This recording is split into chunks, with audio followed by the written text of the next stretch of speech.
What is the worst way you can break up with a person? Instead of just telling them it's over, slowly pulling back on communication until they get the hint is like a slow form of torture. Just be upfront and honest about it from the beginning. When I was 21 or so, I was obsessed with this one crazy girl. At the time, we had been dating for about 9 months and things were getting very serious.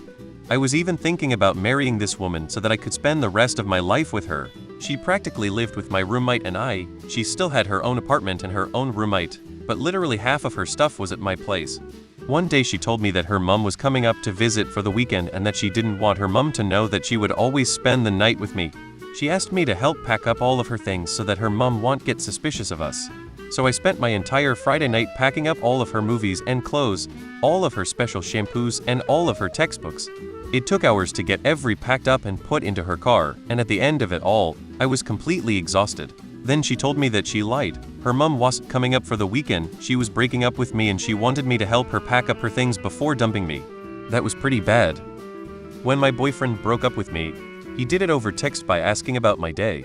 I replied, "Fine, how was yours?" His response was a punch in the gut. "Great, had a fantastic day with my girlfriend."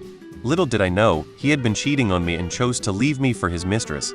We had been together for 4 years, living together for 2. Tough times ahead. I think what my college roommate did was really crappy. He spent the whole weekend with his girlfriend from out of state, even though he knew he was going to break up with her. Then, when he dropped her off at the train station on Sunday, instead of giving her a goodbye kiss like she expected, he broke up with her right there without even getting out of the car. She was left standing there in shock with her bags on the curb while he just closed the door and drove off. My friend found out she and her ex weren't together anymore after he posted an Instagram picture with his best friend of 3 years, captioned "It only took me 3 years to ask her out." I think that was super shitty. Just announcing it all over social media without having spoken to you at all. When I was a teenager, I'd been dating a guy for about 8 months when I signed up to spend the summer volunteering abroad.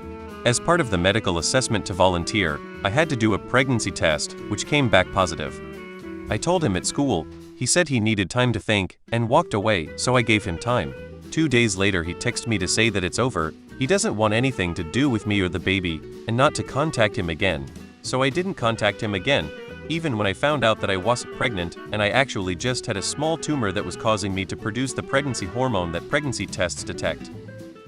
Cheating for the purpose of having a reason to break up. Ghosting. Ghosting. Coming back. Ghosting.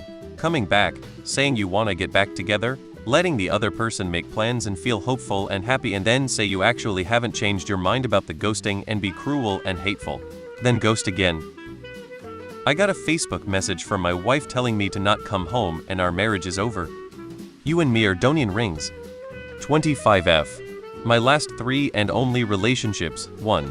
Being cheated on with your best friend at the time and finding out through another friend's FB messages I wasn't snooping, she was logged on to my laptop, and I was using it too.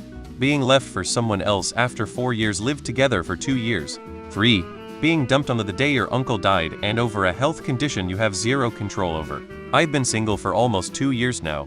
I'm heavily traumatized and in therapy. I hate people. My college girlfriend broke up with me by just starting to date a mutual friend without telling me. It was during the summer and she stayed at school to take classes and I returned home to do an internship. I thought everything was good until friends started messaging me about her showing up at parties with another guy.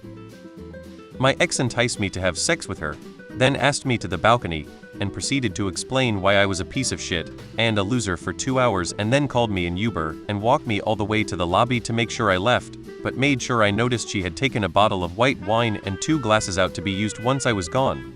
Then ghosted me. I would have been very hurt with just the breakup, but this really fucked me up. Brutal and totally unnecessary as I have always been a gentleman and very kind in light of her mental issues. Leaving them for a family member, yours or theirs. I agree with ghosting. Since that has already been mentioned, I would say driving to a remote location, breaking up with them, kicking them out of your car, and then driving away. I'd say ghosting, just leaving you without any warning or anything at all. It's worse, makes you wonder a lot, especially when you love that person and suddenly gone without any word. On a plane, at their child's funeral,